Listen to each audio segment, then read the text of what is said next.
Since we tied the knot, my husband, a real mama's boy, never lifted a finger around the house. When I mentioned I was heading out on a business trip, he freaked out, saying, "Who's gonna take care of me?" After a big blow-up, I left for my week-long trip. When I got back, there was a filled-out divorce form and a note for me. It said, "Since you ditched the housework, I'm heading back to my folks. Check out the divorce papers and think things over." Reading this, my blood boiled. The nerve of him, leaving a divorce threat. But then, I started to cool off. After all, I had been thinking that maybe divorce wouldn't be the worst idea. Perhaps this was a sign. Heck, I'll just file them. And that's exactly what I did. The next morning, my miffed husband burst in, asking, "Hold on. Where are the divorce papers?" "Oh, I filed them." What came next was my clueless husband making a scene, sobbing uncontrollably. I'm Kelly, 30 years old. I got married a year ago, and I'm a working housewife. After college, I worked hard at a big company. Before I realized, I was nearing 30, with no boyfriend in sight. My folks were always on my case about settling down.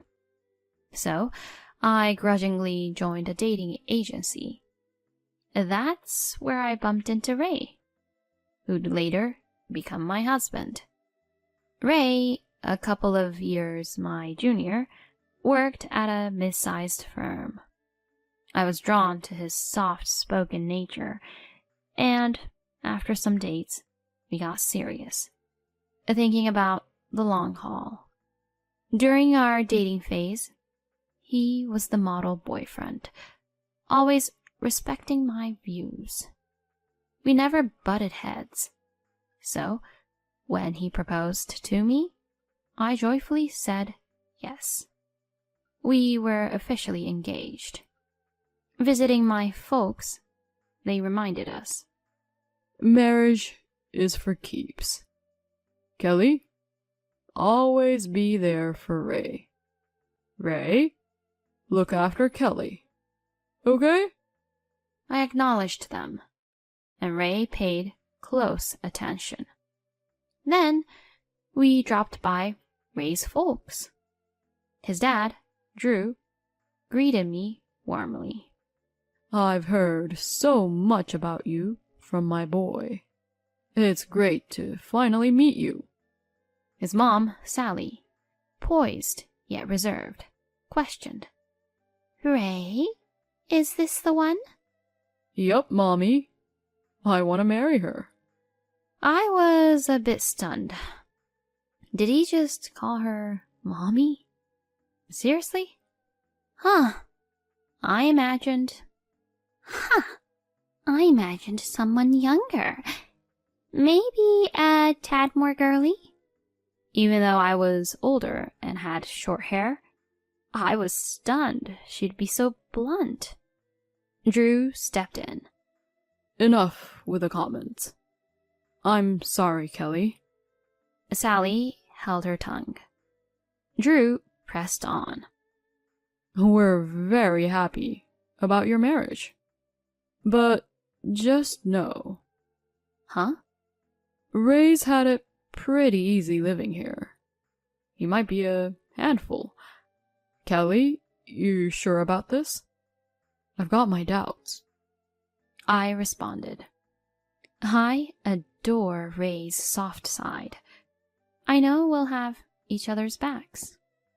He gave a nod and told Ray, "Starting a family's a big deal, son. Step up and keep her happy." "All right, Dad." Ray, looking dead serious, nodded. Our meetup with Ray's parents wrapped up, and soon after, we made our marriage official. We had a low-key wedding and began our journey as a married couple. My parents surprised us with a condo. As we settled into marital bliss, it hit me. Ray couldn't do any chores. One day, he set his alarm for 7, but stayed knocked out. I was already doing laundry and making breakfast. No matter how much I tried waking him, he didn't budge. At last, after tossing his covers and giving him a shake, he stirred. Whoa, it's 7:30 already. Why didn't you get me up? I did. Your alarm was blaring too. Now, eat your breakfast. Wiping his eyes, he made his way to the dining table and began griping about the breakfast I made. Hey, Kelly, this egg's too runny. Is that a big deal? I can't eat it unless it's well done. Do it over. He blurted this out while I was in the middle of hanging laundry. Holding back my frustration, I retorted, "Then don't eat." Why would you say that? And this coffee's burning hot. Mommy always got the eggs and coffee spot on. All right. I quickly redid the egg and chilled the coffee a bit. He happily wolfed it down, but without even clearing his plate, made a beeline for the restroom. Wait up. You know you should clean up after yourself. Ugh, I'm short on time. He excused himself, even though he made me remake his breakfast because he overslept. Annoyed, I stopped doing my makeup to tackle the dishes. As I was picking out my outfit, he summoned me. Kelly, over here. What now? I gotta head out too. Help with my tie. I can't knot it. Standing there, with a tie just hanging, he looked helpless. Seriously? You can't even do a tie? What do you do before we married? Mommy always did it. I exhaled, knotted his tie, and somehow we both left the house. That's just how it was. He never pitched in with any housework. It felt like I was juggling everything plus babysitting him. Every time something came up, it was always, Mommy did it this way, or with Mommy it went like that. Always referencing Sally. This routine stretched on for a year, and the pressure kept mounting. Thoughts of divorce snuck in now and then, but my dad's words about marriage being forever held me back. Out of the blue, due to a work hiccup, I was assigned a week-long business trip starting the next day. Breaking the news to my husband that evening, he, deeply into his video game, looked taken aback. Hold up. A business trip? A whole week? It's out of my hands. Work's calling. No way. Who's gonna cover for you here for a week? He played on, clearly peeved. You'll have to step up. It's about time you got a grip on house stuff. At that, he set down his game and locked eyes with me. Isn't the wife supposed to care for her husband and the house? Are you just bailing on that? Seriously? That's such old school thinking. We both have jobs. We should be a team. That's not how I see it. Mommy was always on top of things at home. But she was a stay-at-home mom. And honestly, it's kinda odd to hear an adult man always dropping the mommy card. Pushing back, he reddened. What's your deal? Taking shots at me and my mommy? I'm not, but let's be real. You're a mama's boy. Really? This is how you see me? You think you can talk to me like that? I thought, oops. But I had hit my limit. Face it, you're a mama's boy. You can't get up without help, can't even knot your own tie, and won't lift a finger around the house.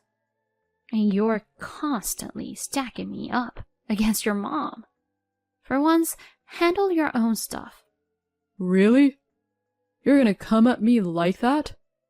That's why I was iffy about marrying someone older. Should have sided with Mommy and chosen a younger, perkier girl. His words hit a nerve, and our chat spiraled into a major blowout. Even joking, you shouldn't say stuff like that. We're married.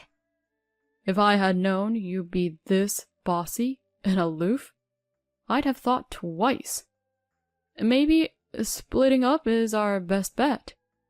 I was taken aback by his sudden divorce talk. He went on, sounding rather smug. You can't possibly get divorced, can you? You wouldn't want to be labeled divorced. And think about what your dad said about sticking together. Don't just toss around the word divorce. Well, I just did. If you take off for this business trip and leave me here, I'm actually thinking about divorce. With that, he stormed into our bedroom, leaving me in shock. Even though the idea of divorce had been tough, because I didn't want to let my parents down, now seemed like the time to give it real thought. With that on my mind, I went to sleep. Bright and early the next day, I was up prepping for my trip. Our big blowout was still weighing on me, but there was work to be done. I nudged Ray, still under the covers. I'm heading out. You better wake up, or you'll be late for work. His answer came out in a sleep-muddled mumble. Rolling my eyes, I headed out. A few hours later, a text from him popped up. You barely tried to wake me. Now I'm running late. Did you really go on that trip? I quickly texted back. I did wake you up. And yes, I'm on my trip. I'll be back in a week. He read my message, but didn't bother replying. Mid-trip, I called my parents to give them the lowdown on Ray's antics and mentioned I was leaning towards divorce. I braced for a lecture, but what they said caught me off guard. We had no clue he acted like this. Take your time thinking, but don't force yourself to stay. Always remember, we're in your corner, no matter what you decide. Their support choked me up. When I got back, Ray and I were due for a serious sit-down. If he didn't shape up, divorce was on the horizon. Thoughts swirling, I returned after my week away. Walking in late, I noticed Ray wasn't home yet. As I scanned the room, a signed divorce document and a note caught my eye. The note read, Since you ditched the housework, I'm heading back to my folks. Check out the divorce papers and think things over. Reading this, my blood boiled. The nerve of him, leaving a divorce threat. But then, I started to cool off. After all, I had been thinking that maybe divorce wouldn't be the worst idea. Perhaps this was a sign. Heck, I'll just file them. And that's exactly what I did. When the papers went through, I felt like a ton of bricks had been lifted. That evening, I went to bed and had the best sleep. The next morning, sipping a relaxing cup of coffee, I heard the door. In walks Ray. Kelly, why didn't you come to my folks' place to apologize to me? What's gotten into you? He was steaming. Then, spotting the empty spot where the divorce papers had been, his eyes widened. Hold on. Where are the divorce papers? Oh, I filed them. You did what? He looked like he'd been slapped. You really went through with it? Thanks for signing them. Made everything smoother. You can't be serious. You actually went all the way? Have you lost your mind? Seeing how collected I was, he lost his cool. That's it. I'm calling my parents. Sure, knock yourself out. An hour later, Sally and Drew showed up at our place. Sally, spotting me right away, dramatically exclaimed, "You! How could you just divorce Ray like that? What's your deal?" I replied, coolly, "If he had the divorce papers all filled out and ready to go, doesn't that mean he wanted out? Is that an issue?" "How can you be so bold when you're just his wife?"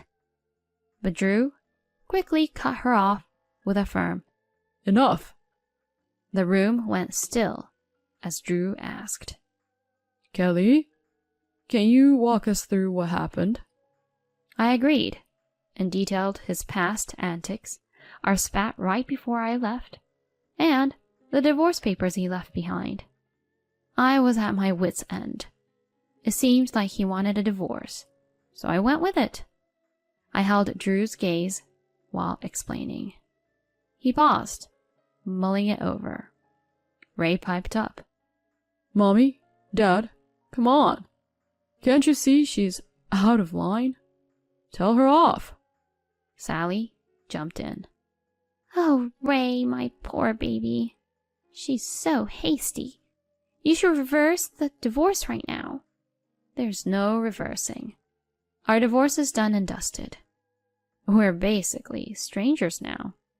Sally's face flushed, and she tried to respond, but Drew stepped in again.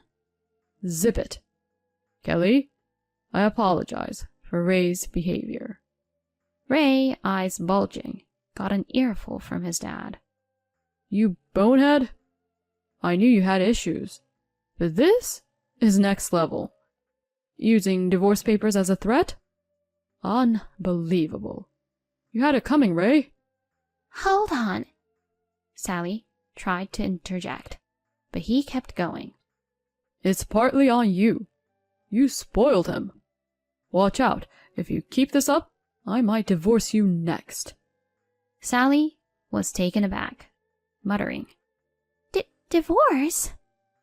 Drew pivoted back to me, looking very sorry. "Kelly, I regret the trouble our clueless son caused you. Please, move on and find joy." "Thanks, Drew." With that, Drew took off, practically dragging a whimpering Ray with him. Word got around that he severed ties with his own son. Ray ended up in a dingy apartment, living alone for the first time.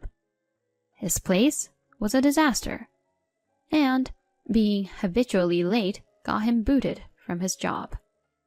Sally, always butting into Ray's affairs, was caught by her husband, and they genuinely split. Now, she's living with Ray, hustling in low-end jobs to get by. I don't see a turnaround for them in sight. They are no longer my concern. As for me, I've got a condo to myself, and I'm focused on my career. Without Ray dragging me down, the place feels so much more open, and my job's going better than ever. I'm excited for whatever's next for me.